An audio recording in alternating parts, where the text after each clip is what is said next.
Namaskar, this is Dr. Dikshita Naik, Medical Officer, Jaiprakash Hospital. Currently, I'm working in Medical IPD. Today, we have a live session going on here with Dr. Priyanka Bhoi ma'am. She is a cleft and craniofacial surgeon. So, we will be having a live session with her regarding questions of cleft palate and cleft lip. Welcome, ma'am. Welcome. Thank you. My name is Dr. Priyanka Bhoi, cleft and craniofacial surgeon, Jaiprakash Hospital. Before 1.5 years, I'm working here as a consultant. Welcome to the show, ma'am. Thank you so much, dear. Yes, ma'am. I have certain questionnaire regarding the cleft lip and palate. So, ma'am, to start with, what exactly is the difference between a cleft lip and palate, and do they occur together or they can occur separately? Yeah, cleft lip is commonly known as Grahana Khandya. Cleft lip, definitely cleft lip and cleft palate are totally different. Cleft lip means there is a discontinue in the continuation of the lip. There is a notch. If there is a notch in the lip, that is called cleft lip. Cleft means a discontinuity in the lining of the lip, and cleft palate is there is a deformity of the cleft, means the cleft is not totally covered or not totally formed. So it is basically found in the below poverty line people and the people having low nutrition, and if the mother has any abnormality, if she faced any abnormality during the pregnancy, or they have any genetic conditions that they have, their ancestors are having this genes. So these all are the main region of cleft lip and cleft palate. Okay, ma'am, I got your point. So coming to the next question, it is like most common worry for the parents that the genetic has to play important role for the formation of cleft lip and palate. Yeah, it's definitely, there is a very study that genetics plays an important role for having the cleft lip and cleft palate. Yeah. Or ma'am, and any facial deformities also, not only the cleft lip and cleft palate. Yes, ma'am. It's also includes the facial clefts also, and all the syndromic baby, and this all syndromes and the facial cleft all depends upon the gene of the parents and their forefather. Ma'am, does environmental factors have to play a role during this formation of cleft lip and palate? Yeah, definitely. Environmental factors it also includes the nutritions, means other nutritions of the baby, or when the mother is when the mother is having malnutrition, or and one more also in above poverty line, and the parents which are more used to alcohol and other smoking, the mother which who are used to do all these things, then the baby also have cleft lip and cleft palate. There is predisposing factors of the cleft lip, cleft palate. Yeah. Yes, ma'am. And there was a question like the cleft lip and palate, can it be diagnosed during pregnancy via ultrasound? Yeah, it can be. In a third day, there is a TIFA scan. There is a scan called TIFA scan. Yeah, when the baby in the womb, so we can diagnose cleft lip and cleft palate, and radiodiagnostic people or a gynec can diagnose. Gynec can diagnose. Yeah. Ma'am, like what protocols or how the parents can prepare in advance, like after diagnosing? Yeah. Yes, ma'am. It's very important to know the parents, because earlier there is no treatment for the cleft lip and cleft palate or any abnormalities of the child or syndromic patient. क्योंकि patient होते हैं, वो patient के parents जो रहते हैं, वो they feel devastated after listening all these things, because they are not prepared. So we need to prepare the parents कि mentally we need to support them कि cleft lip, cleft palate, syndromic patient, all this ये सब का जो treatment it's available here. So don't means earlier क्या करते थे लोग, वो बेबी ऐसे ही रहते थे, means cleft lip cleft palate के दौरान वो बड़े होते थे. Yes, और कभी कभी तो वो लोग बड़े भी नहीं हो पाते थे, मर जाते थे बिकॉज ऑफ जो पैलेट में इंस्पिरेशन हो गया या फिर बच्चा मर गया, तो वो बड़े नहीं हो पाते थे. जो भी बच्चे अभी के क्या होता है, इतना ज़्यादा चेंजेस हो गया है, इतना ज़्यादा एडवांस हो गए हैं, तो हम लोग पेशेंट को सोशो इकोनॉमिकली सोशली हम लोग उनको बूस्ट करते हैं कि these are the from the womb only, हम लोग बोलते हैं पेशेंट पेरेंट्स को कि आपको यहाँ इस एज में ये ट्रीटमेंट कराना पड़ेगा, इस एज में ये सर्जरी है, इस एज में ये सर्जरी है, पेशेंट को पहले से सब कुछ बोलना पड़ेगा। यस मैम, जैसे आपने बोला कि पेशेंट पेरेंट्स को सारा इन्फॉर्मेशन देना पड़ता है और उनका जो मतलब we need to increase the mentality, we need to support them mentally. Yes ma'am, I understand. Like ma'am, coming to the next query, because this type of patient, they have emotionally broken. It's like a path, मतलब what they are thinking earlier, what they are thinking कि ये एक means it's a what I'm saying कि उनको ये भगवान ने कुछ सजा दिया है. Yes ma'am. They earlier the people used to think that, but now it's everything is depends upon the parents mentality and parents nutrition and all these things. Yes ma'am. And what is the right age ma'am for treating a patient of cleft lip or palate? Golden rule for that ma'am. Okay. Cleft lip, when the baby is born, and after that babies because baby have to be suckle, means दूध पीना चाहिए, but अगर cleft lip होता है तो patient can't suckle, मतलब not able to feed properly.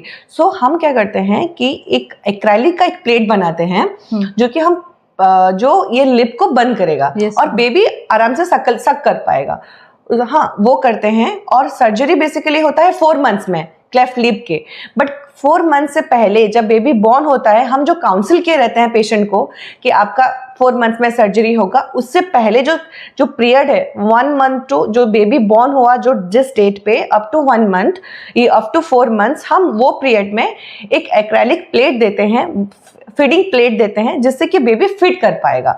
और तब तक एक सर्टन एज आ जाएगा, बेबी का 4 मंथ्स हो जाएगा, उसका सर्टन एज 4 मंथ्स हो जाएगा, उसका सर्टन हीमोग्लोबिन अच्छा हो जाएगा, उसका वेट हो जाएगा, एक गोल्डन 10 ऑफ रूल होता है जो हम फुलफिल करते हैं। उसके बाद क्लेफ्ट लिप का ओटी होता है, मतलब प्राइमरी किलोप्लास्टी बोलते हैं, वो होगा 4 मंथ्स में।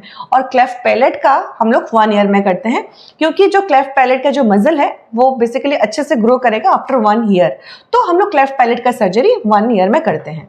Okay ma'am, so like surgery करने के बाद ma'am this surgery is a one time procedure और there are like several steps involve while the child grows, वो जानना था मैम। हाँ, actually when the baby born with cleft lip and cleft palate, the baby first diagnosed with cleft, and there are 2 types of cleft lip cleft palate, okay बेटा।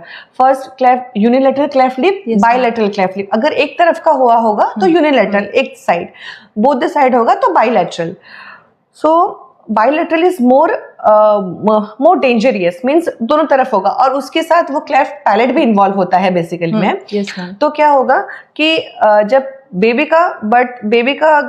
को अगर 4 months हो जाए तब क्लेफ्ट लिप का surgery करेंगे जो कि बोलते हैं प्राइमरी किलोप्लास्टी। जब बेबी को 1 साल हो जाएगा तब हम करेंगे प्राइमरी पैलेटोप्लास्टी जो कि पैलेट का रिपेयर होगा। उसके बाद जब बच्चा बोलने लगेगा 4 महीने 3 साल में, 3 से 4 साल में, तब उसके बाद होगा स्पीच थेरापी करेंगे। मतलब जो स्पीच थेरापिस्ट होते हैं वो लोग बच्चे को बोलना सिखाएंगे, क्योंकि ये जो बच्चे लोग हैं ये थोड़ा कम बोलते हैं बाकी नॉर्मल बच्चों से। इनका जो ग्रोथ स्पर्ट्स होता है वो थोड़ा डिले होता है बाकी नॉर्मल बच्चों से, तो वो लोग उसको सिखाएंगे। अगर स्पीच प्रॉपर्ली नहीं हुआ हम लोग स्पीच इवैल्यूएशन करेंगे एंड देन हम लोग स्पीच करेक्शन सर्जरी करते हैं, ओके। वो होता है 4 इयर्स में। उसके बाद जब बच्चा को 8 ईयर हो जाएगा, 8 ईयर हो जाने के बाद उसको हम लोग करेंगे सेकेंडरी एल्वियोलर बोन ग्राफ्ट। वो क्या होता है, ये सब जो बच्चे रहते हैं 8 साल के जब हो जाते हैं इनका दांत निकलना स्टार्ट हो जाता है। जब दांत निकलना स्टार्ट हो जाता है तो इर्रेगुलर होता है, क्योंकि वहां पे क्लेफ्ट रहता है, और ये क्लेफ्ट बस सॉफ्ट टिश्यू का नहीं रहता, ये इसमें इन्वॉल्व होता है soft tissue and hard tissue both. मतलब लिप भी इन्वॉल्व होगा, पैलेट भी इन्वॉल्व होता है और मैक्सिला भी इन्वॉल्व होता है, ठीक है, नोज भी इन्वॉल्व होता है। तो जो हार्ड टिश्यू रहते हैं, जो बोनी सब्सटेंस रहते हैं, वो ग्रोथ नहीं कर पाते। अगर ग्रोथ नहीं कर पाएंगे तो दांत सही जगह पे नहीं आएगा। तो 8 साल की उम्र में हम क्या करते हैं, सेकेंडरी एल्वियोलर बोन ग्राफ्टिंग, मतलब इलियक क्रेस्ट से हम लोग बोन मैरो लेते हैं और जो एल्वियोलस होता है मुंह का उसमें हम लोग डालते हैं, और वही जब हम लोग बोन डिपोजिट करते हैं तो बिकॉज ऑफ बोन डिपोजिशन हम लोग अंदर से वो टूथ को बाहर निकालते हैं। बाहर आने के बाद उसको साइज करते हैं। उसके बाद हम लोग जब बच्चे का ये सर्जरी करने के बाद हम ऑर्थोडोंटिक्स एक डिपार्टमेंट होता है, ऑर्थोडोंटिक्स पीपल के पास हम भेजते हैं, जिसमें वो सारे दांत को करेक्ट करते हैं और पेशेंट के 12 साल में, और 12 साल में जब ऑर्थोडोंटिक्स ट्रीटमेंट हो जाता है तब लास्ट जो सर्जरी रहता है वो उसको बोलते हैं ऑर्थोग्नेथिक सर्जरी एंड राइनोप्लास्टी। उसमें क्या होता है, ऐसे जो बच्चे होते हैं इसका मैक्सिला डेफिशिएट होता है और मैंडिबल मैंडिबल बाहर आता है और मैक्सिला अंदर जाता है, तो it's a cross bite relation maintain करते हैं। तो क्योंकि मैक्सिला इसलिए डेफिसिट होता है क्योंकि क्लेफ्ट रहता है ऊपर में, तो अगर क्लेफ्ट रहेगा तो फिर ग्रोथ स्पर्ट्स डिक्रीज करते हैं, इंक्रीज नहीं करते, but mandible will grow as it own, but maxilla हर समय रेट्रोडेड रहता है और मैंडिबल प्रोक्लाइन रहता है। तो हम लोग का जो नॉर्मल स्पेसेस हम लोग जो हैं वो मैक्सिला हर समय बाहर रहेगा, मैंडिबल अंदर रहेगा, लेकिन ये सब बच्चे में मैक्सिला अंदर रहता है, मैंडिबल बाहर रहता है। उसको करेक्ट करने के लिए हमें, ये मैक्सिला है, ये मैंडिबल है, उसको करेक्ट करने के लिए हमें ऑर्थोग्नेथिक सर्जरी चाहिए, जिससे हम मैक्सिला को बाहर करेंगे, मैंडिबल को अंदर करेंगे। और ये सर्जरी होता है बेटा 14 ईयर्स में। उसके बाद राइनोप्लास्टी मीन्स सारी सर्जरी हो जाने के बाद लास्ट में हम लोग नाक का सर्जरी करते हैं। Yes, ma'am. हाँ, तो वो अच्छा एस्थेटिक करने के लिए, क्योंकि फंक्शनली वो ठीक रहते हैं, एस्थेटिक इंप्रूव करने के लिए हम लोग उनका 16 ईयर्स में सर्जरी करते हैं। एक होल ईयर में, एक उसके पूरा उसके जन्म से 16 ईयर्स तक पूरा सर्जरी उसका कंप्लीट हो जाता है, और इसमें 5 सर्जरी इंक्लूड होता है एक बच्चे में जिसका क्लेफ्ट लिप और पैलेट इन्वॉल्व हो। अगर खाली क्लेफ्ट लिप होता है बच्चे का तो ओनली उसका प्राइमरी किलोप्लास्टी होगा जो कि 4 महीने में होगा, उसके बाद राइनोप्लास्टी होता है 6 में। लेकिन जहां पे पैलेट इन्वॉल्व होता है बेटा वहां पे 5 to 6 सर्जरी लगता ही है, क्योंकि पैलेट इन्वॉल्व करेगा तो मैक्सिला इन्वॉल्व करेगा, तो मैक्सिला अगर इन्वॉल्व करेगा तो ग्रोथ स्पॉट्स नहीं होगा और मैक्सिला ग्रो नहीं कर पाएंगे। Yes ma'am. So after this surgery ma'am, आपको तो पता है how anxious are parents like to put their infant under the anaesthesia. So being a surgeon ma'am, आप क्या प्रोटोकॉल फॉलो करेंगे regarding the safety of the infant? या first of all when I did this small baby surgery, yes, we have Smile Train here. So Smile Train is a very big non-profitable organization and they have several protocol that before taking the baby into anesthesia we need to check twice, means दो बार आप paediatric involution करेंगे, एक बार आप cardiac evolution करेंगे, क्योंकि एक ऐसे बच्चों का कभी कभी कार्डियक प्रॉब्लम भी होता है। yes, तो फिर हम लोग कार्डियक इवोल्यूशन भी करते हैं, पेडियाट्रिक कंसल्टेशन करेंगे और एनेस्थीसिया कंसल्टेशन करेंगे एक दिन बिफोर द सर्जरी, और जिस दिन हम सर्जरी करेंगे उसी दिन भी और एक बार एनेस्थीसिया चेकअप होगा कि बच्चे को कब से फीवर है कि नहीं, अगर फीवर है तो क्यों हो रहा है, अगर फीवर होगा तो हम लोग को डिले करना होता है। So all this things we need to take care of. Okay ma'am. So like ma'am, apart from the aesthetics as you said, then what other roles does this cleft surgery plays for the betterment of the child regarding speech and deglutition? Because the cleft lip also, it's not about the aesthetic beta, it's about only function. Aesthetics will come after 16 years, okay? Yes, ma'am. Because the child can't able to breathe, the child can't able to swallow, can't able to deglute anything. So that's why we need to do the surgery. Okay, they can't able to suck also. हम लोगों ने ये भी देखा कि कुछ बच्चे दूध पीते वक्त उसका जो दूध है वो it's come into the air windpipe, तो वो that it's a very dangerous things because उसका जान भी जा सकता है बच्चे का। तो उनका सर्जरी करना बहुत जरूरी है ऐसे बच्चों का। और हमने ये देखा है जो पहले जमाने में उनका सर्जरी नहीं हो पाता बोल के बहुत सारे क्लेफ्ट लिप बच्चे, क्लेफ्ट पैलेट बच्चे का डेथ हो जाता था, अभी उसका डिक्रीज हो गया है due to awareness among the people. Ma'am, ये काफी लोगों का क्वेश्चन रहता है, पेरेंट्स लोगों का, जैसे बेबी छोटा है तो what about the hospital stay ma'am, बहुत लंबा जाएगा प्रोसीजर? नहीं, कुछ लंबा नहीं है ये, बहुत मतलब जितना ये लोग इतना डरा के रखे हैं, आप लोग को मैं बता दे रही हूँ, इतना कोई बड़ा प्रोसीजर नहीं है। एक दिन पेशेंट आएगा, पेशेंट का एनेस्थीसिया चेकअप होगा, पेडियाट्रिशियन चेक कर देंगे, एक कार्डियक इवोल्यूशन होगा और नेक्स्ट डे ही हम लोग ओटी कर देते हैं। ओटी के POD 1 में हम लोग एक बार देखेंगे पेशेंट को, POD 2 में ही हम डिस्चार्ज कर देंगे, मतलब बस 3 दिन का स्टे रहता है। Okay ma'am, so like discharge जाने के बाद baby, what are the like alarming signs और warning signs that they should consider while rushing back to the hospital, वो मैम थोड़ा बता दीजिए। पहले तो ब्लीडिंग, मतलब जहाँ पे सर्जिकल साइड है वहाँ पे इन्फेक्शन नहीं होना चाहिए, क्योंकि अगर एक बार अगर लेप खुल गया तो वो उसको हम लोग को रिविजन सर्जरी करना बहुत डिफिकल्ट हो जाता है, क्योंकि पेशेंट का स्कारिंग हो जाता है, फर्स्ट थिंग। और सेकेंड का ये जो बच्चे को इंस्पिरेशन, और जब बच्चा दूध पीता है तो फिर वो मैंने वो विंड पाइप में ना चला जाए, वो एक बार देखना है। और कम से कम 1 महीने तक पूरा पेरेंट्स अलर्ट रहना चाहिए, क्योंकि बच्चे का सर्जरी हुआ है। क्लेफ्ट लिप के लिए अलग आर्गमिंग है, क्लेफ्ट पैलेट के लिए अलग आर्गमिंग। क्लेफ्ट लिप के लिए बच्चे का हाथ बार बार सर्जिकल साइट में जाता है और सर्जिकल वो खींच देता है, वो सूचर, मैंने ऐसा भी देखा है मेरे फेलोशिप टाइम में कि सूचर ओपन करके आ जाते हैं बच्चे, मतलब उनको ओब्वियसली पेन होता होगा, जो भी होगा, अनकंफर्टेबल रहता है बच्चों के लिए, तो वो पूरा ओपन करके आते हैं। तो वो नहीं होना चाहिए, इन्फेक्शन नहीं होना चाहिए। और क्योंकि जब सेकेंडरी सर्जरी होती है तो स्कारिंग बहुत होती है, लिप छोटा हो जाता है, जैसे पहले जैसे सर्जरी होगा अच्छा वो उसे नहीं हो पाता। और क्लेफ्ट पैलेट में ये मतलब इसका बहुत अगर बच्चा पानी पीता है, जूस पीता है, तो फिर वो जो विंड पाइप में चले जाना ये बहुत डरावना रहता है। तो इसलिए बच्चे को एलिवेटेड पोजीशन में ही पिलाना रहता है, कभी सुला के पिलाना नहीं है। हर समय बच्चे का मुंडी मतलब एलिवेटेड पोजीशन में 45 डिग्री में ही ऐसे पकड़ के, जो मम्मी लोग पिलाते हैं ऐसे पिलाना चाहिए, सुला के बिल्कुल नहीं पिलाना चाहिए। Yes ma'am. और जिन बच्चों ने मैम क्लेफ्ट का सर्जरी करवाया है उनको मैम फ्यूचर में ब्रेसेस लगने का संभावना कुछ बता सकते हैं? हाँ, देखिए, जहाँ पे भी क्लेफ्ट पैलेट होगा या फिर एल्वियोलस इन्वॉल्व होगा, क्लेफ्ट लिप में ऐसा नहीं रहता। जिसमें क्लेफ्ट एल्वियोलस इन्वॉल्व है, क्लेफ्ट पैलेट इन्वॉल्व है, उसमें डेफिनेटली ब्रेसेस लगाने का जरूरत पड़ता है, जरूरत पड़ सकता है। Yes ma'am. सो मैम, जो patients like they have undergone the cleft, उनको ma'am like they should go for a speech therapy? Speech therapy requirement होगा मैम? होगा। मैंने अभी आपको बस 2 मिनट पहले ही बोला था ना कि जो प्रोसीजर है ना बेटा, ये प्रोसीजर हम लोग को फॉलो करना ही चाहिए। This is a life time procedure, जो कि 16 ईयर्स में बच्चे का पूरा कंप्लीट हो जाता है। 16 ईयर्स में वो पूरा फिट हो जाती है नॉर्मल हम लोग के जैसे। Okay ma'am. उसको डेफिनेटली 3 to 4 ईयर्स में डेफिनेटली स्पीच थेरेपी चाहिए मैम, चाहिए। Okay ma'am. सो मैम, जो प्रोसीजर आप करेंगे, like there will be visible scar कुछ रहेगा मैम उसमें, मार्किंग? हाँ, स्कार के लिए हम लोग प्रिवेंट करने के लिए, स्कार जब बड़ा होता है बच्चा तो इनविजिबल होता जाता है, और एक हम मेडिकेशन भी देते हैं, ऑइंटमेंट देते हैं मसाज के लिए, तो वो रिड्यूस हो जाता है, रिड्यूस हो जाएगा। हाँ जी।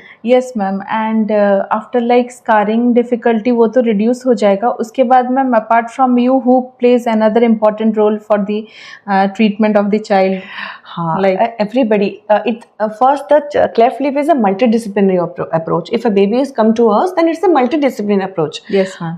Like it's involved the pediatrician, okay, neonatologist, and then cardiac, and the anesthetist, yes, and the surgeons. Yes ma'am. So ma'am, there is a misconception, and what is the biggest myth that you have heard regarding the cleft palate and lip? Yeah, there is a myth. In our fellowship day, we used to see the parents and they are asking, ma'am हमने pregnancy time में देख लिया था आधा चांद, ठीक है, that's why जिस दिन ग्रहण लगता है उस दिन हम लोग बाहर निकल गए थे, संडे मतलब शाम को, रात को, इसलिए हम लोग का ये बच्चा हुआ, ऐसे क्लेफ्ट लिप क्लेफ्ट पैलेट हुआ, जो कि टोटली अपसर्ड है, ठीक है बेटा। Means and one more thing, astrological people used to say कि some Rahu, if they have some Rahu in their planet, in their life, so they will give birth to cleft lip and cleft palate. ये सब मैंने सुना था, जो कि totally absurd है। ये सब बिल्कुल नहीं होता। मैं आपको बता दूं, ये सब जो क्लेफ्ट लिप और क्लेफ्ट पैलेट और जो डिफेक्ट फेशियल क्लेफ्ट का जो मेन कॉज रहता है वो है न्यूट्रिशन डेफिशिएंसी, जेनेटिक्स, और जब मम्मी को अच्छे से आयरन डेफिशिएंसी या फिर और कुछ डेफिशिएंसी होगा, और या तो फिर मम्मी ने प्रेगनेंसी के दौरान अल्कोहल कंजप्शन, स्मोक अगर उसका वो रेगुलरली यूज़ हो रहा होगा, कर रही होगी, तो ये सब चीज़ प्रीडिस्पोजिंग फैक्टर रहता है बेसिकली क्लेफ्ट लिप पैलेट का।